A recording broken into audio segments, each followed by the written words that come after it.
富田実さん、当時25歳。爆心地から 1.7km の横側で被爆しました。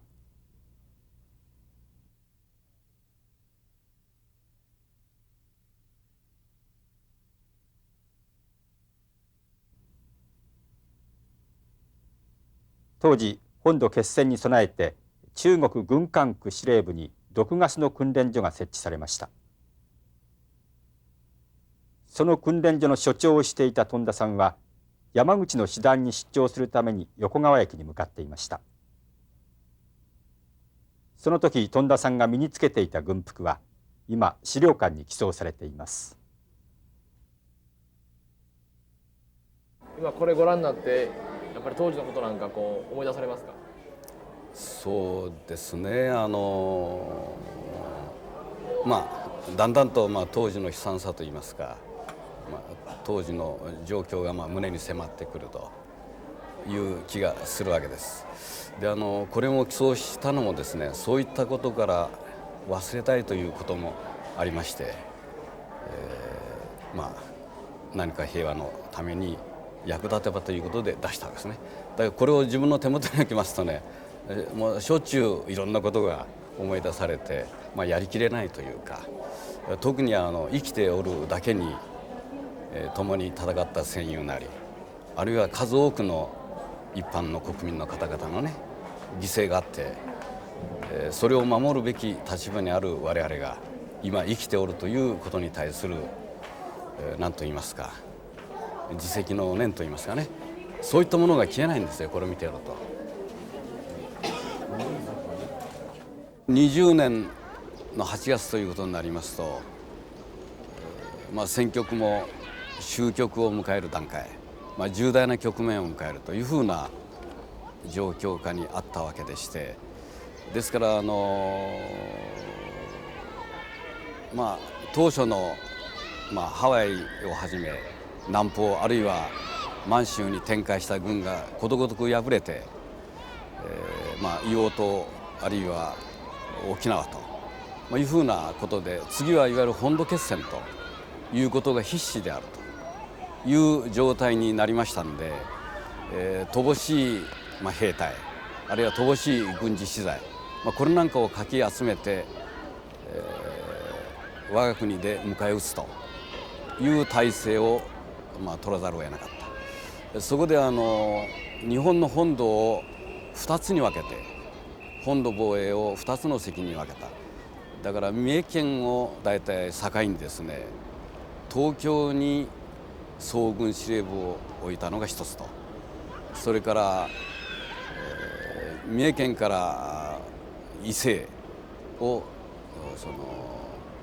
第二総軍と言ってたわけですが、広島に総軍司令部を置いて、第二総軍が西の方を守るということで、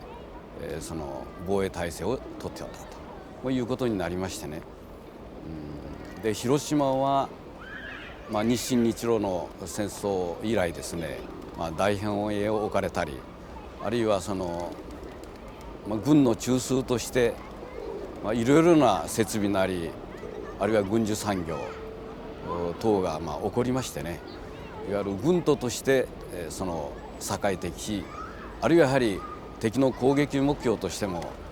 我が国の最も重要な軍事施設のあるところ、あるいは軍事機能の存在するところということで、やはり、逆に相手の立場に立ってみると、戦争をなるべく早く終結をするということになると、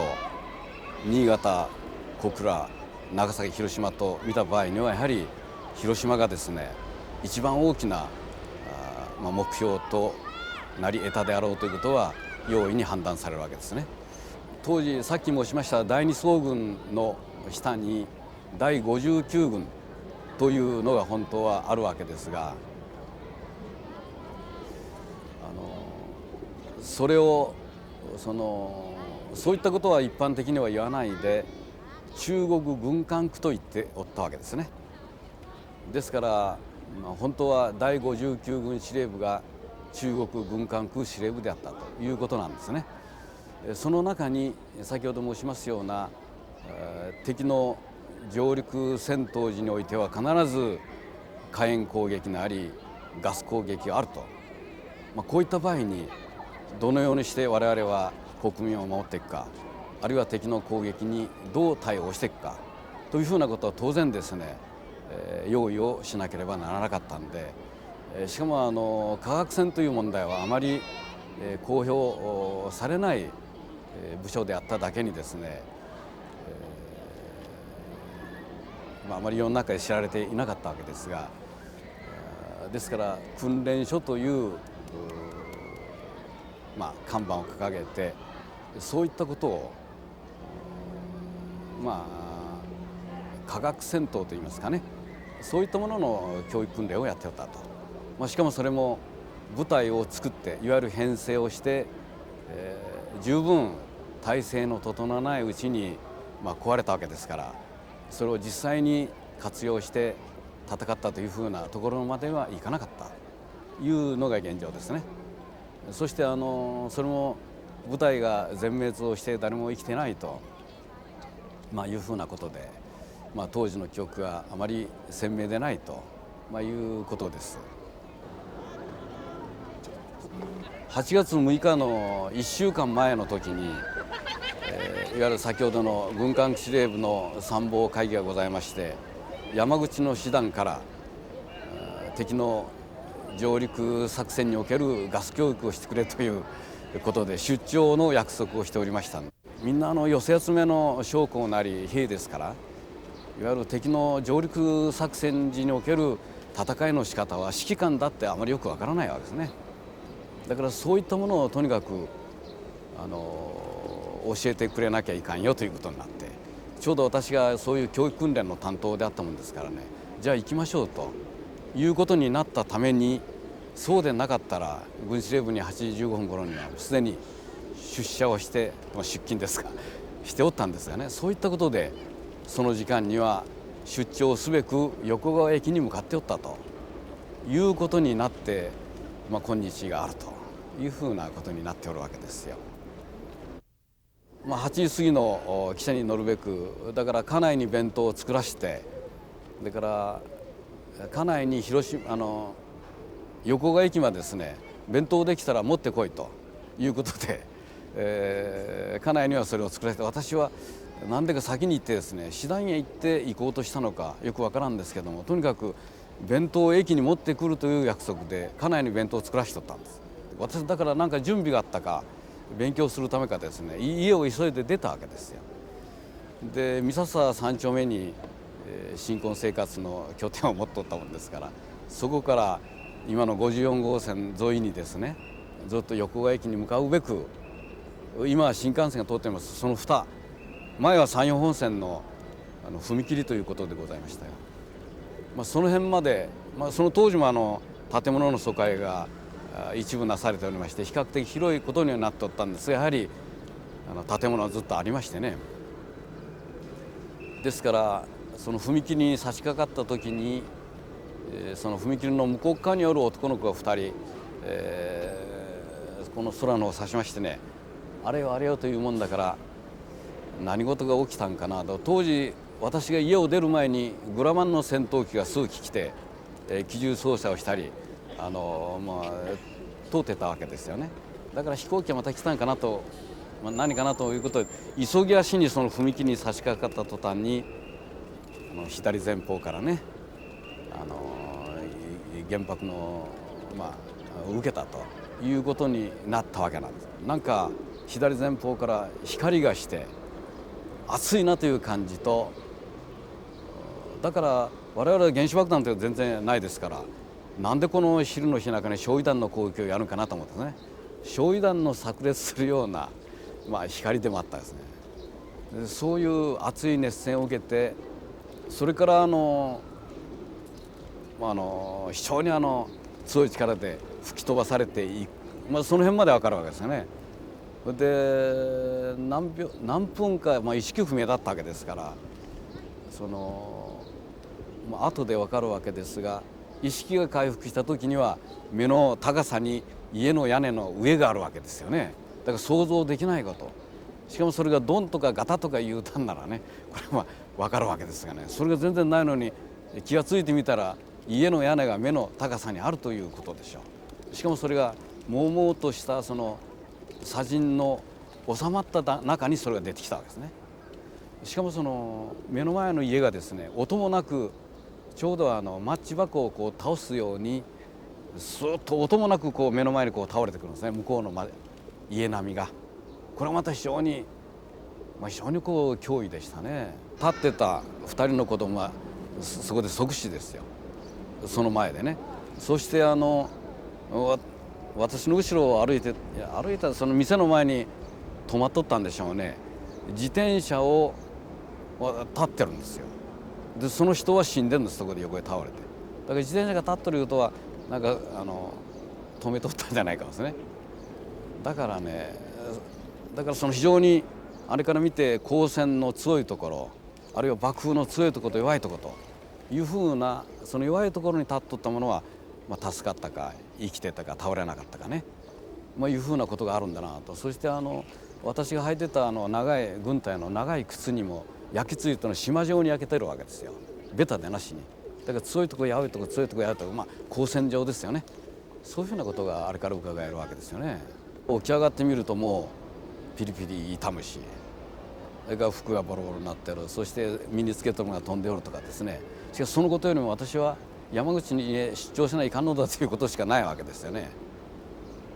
ですからこんなに怪我をしとるというのは家に帰った時に分かった。だから気が付いたらすぐいろんな装具をつけて、こう見ると服はダメですからね、地下室に入れておった服を着替えて、再び横がダメなら広島駅かねどっかで行こうとして服を着替えに帰った。被爆した直後はちょうど私が今のように服を着替えに帰った。で防空壕から家内が服を出した。で着替えたというところも一緒なんですよね。そうしたのも火事になって、だから三笹の竹やぶまで一緒に行ったわけですよ。手を引かれてと言いますかね。そういうふうなところで行って落ち着いた。で自分がやっぱりなんとか広島の市街の状況を見て山口に行ける手段はないから、そればかりしかないもんですからね。その情報収集を、兵隊が通ればそれ聞いたりとか、家内に調べ行かしたりとかね、そんなことばっかりしよったんです。でも行ってもわけは分からんわけだったんですが、そういったことをしておって、で夕方になりましてね、兵隊はみんな集まれとこういう触れが来て、だからそれ祇園のお寺に収容されたんです。だから、家内は安村に当然別れてですね、それで別れちゃったんですね。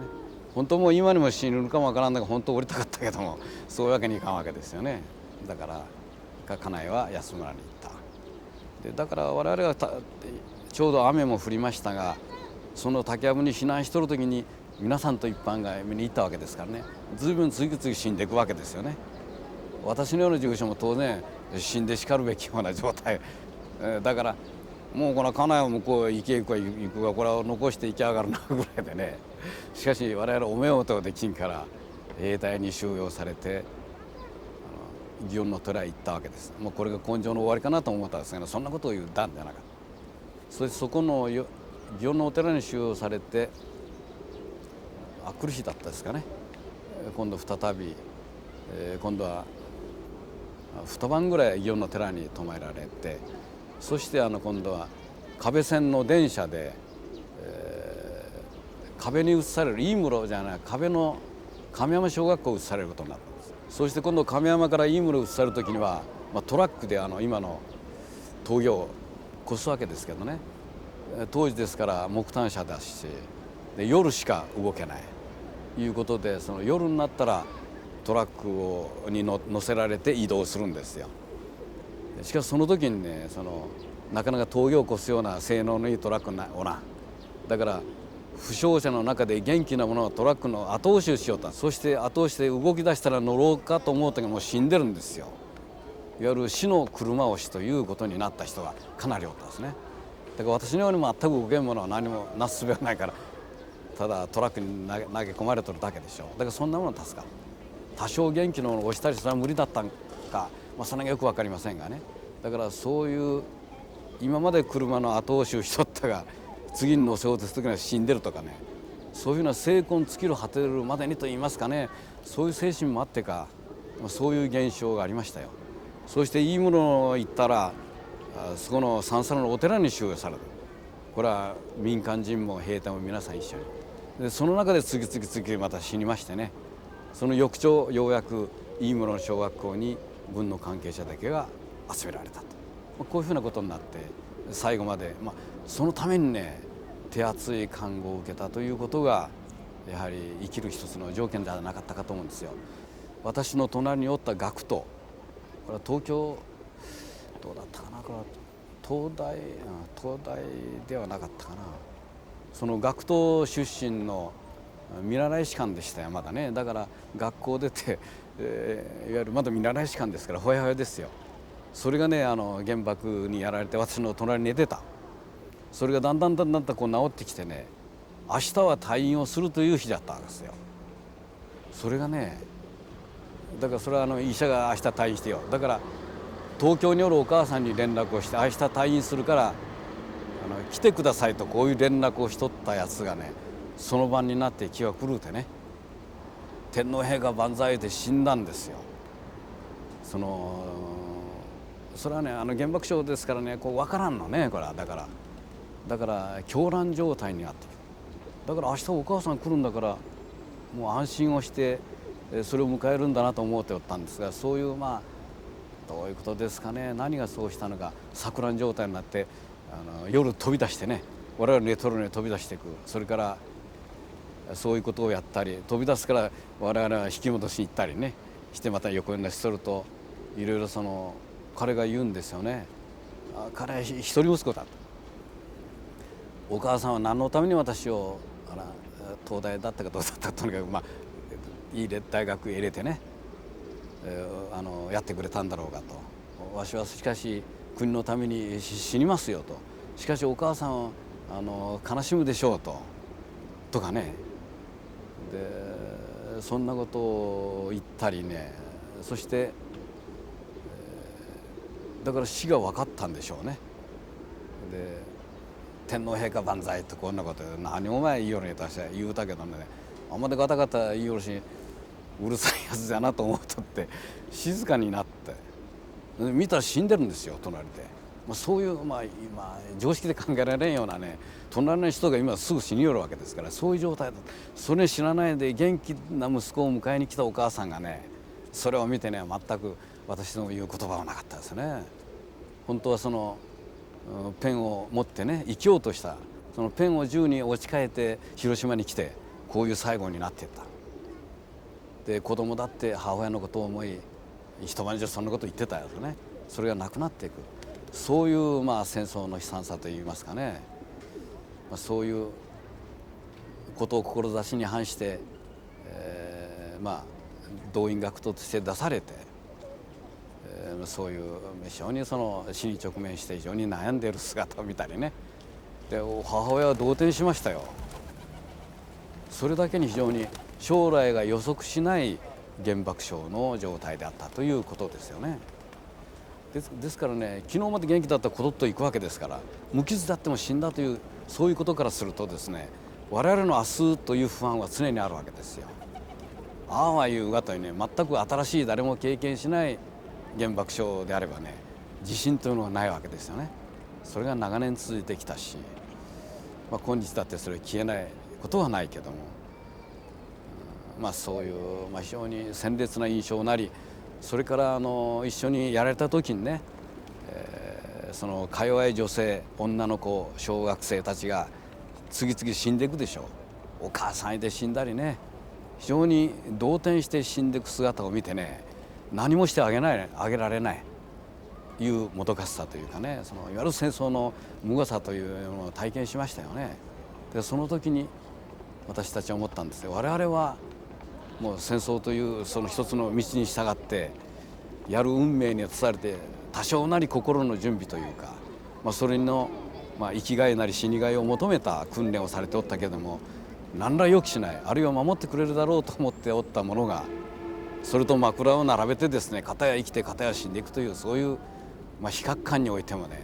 非常にむごいという感じがしましたね。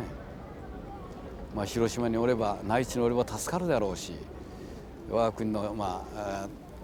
みんなで頑張ってくれるからというふうなことで一生懸命やってきたその人たちが死んでいく姿、それ用意もできてないのに死んでいくわけです。誰だって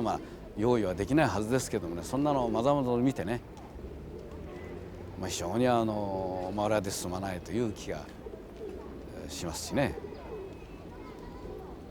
だからそういうことでしょうね。とに悲惨な状態というのは非常にむごいというのはね、しかし戦争というのはみんなそうなんだということをね、これは仕掛けた日本が悪いのかやったのが悪いのか、これは分かりませんがね、現在だってイギリスだってアメリカだってどこだってやってるわけでしょう。ですから人間の煩悩がある以上、